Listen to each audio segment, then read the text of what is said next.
আসসালামু আলাইকুম শেখ ওয়ালাইকুম সালাতুল্লাহ। আমাদের শেরপুর জেলা শহরের সবচেয়ে বড় মসজিদ মাই সাহেবা, এখানে শত শত মুসল্লি সালাত আদায় করে, অথচ মসজিদের ভিতরে কবরের চারিদিকে কোনো দেওয়াল নেই, শুধু চারিদিকে খুঁটি ও লোহার শিকল দিয়ে চিহ্নিত করা। কবরের চারপাশে মানুষ সালাত আদায় করে, এমত অবস্থায় সেই মসজিদে সালাত হবে কি?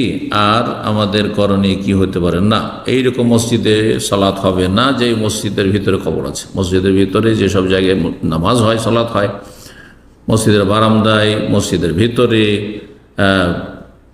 যদি কবর থাকে তাহলে সেই মসজিদে সালাত হবে না, বাতিল। এই ক্ষেত্রে করণীয় হচ্ছে যে দেখতে হবে যে আগের মসজিদ না আগের কবর। যদি কবর আগের হয়, কবর থাকবে, মসজিদ ভেঙে ফেলে দিতে হবে, কারণ এখানে অন্যায়ভাবে মসজিদ তৈরি করা হয়েছে। যেখানে দাফন হয় সেটা তার বাড়ি, যেমন একজন জীবিত মানুষ, সেম ওই রকম আপনার বাড়ি, আপনার জমি, আপনার বাড়ি তৈরি করা ভিটে মাটি, আর আপনার বাড়ি ভেঙে দিকেও যদি আপনার বাড়িটাকে মসজিদ বা দখল করে নিয়ে মসজিদ বানিয়ে নিতে নামাজ হবে, হারাম। তাহলে সেখানে মসজিদ ভেঙে ফেলতে হবে। ওই রকমই কবরে যে চলে গেছে সে জায়গা নিজের জন্য বরাদ্দ করে নিয়েছে, তার জায়গা, সে তার হক।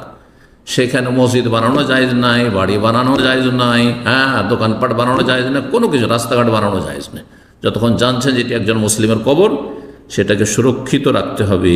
জি,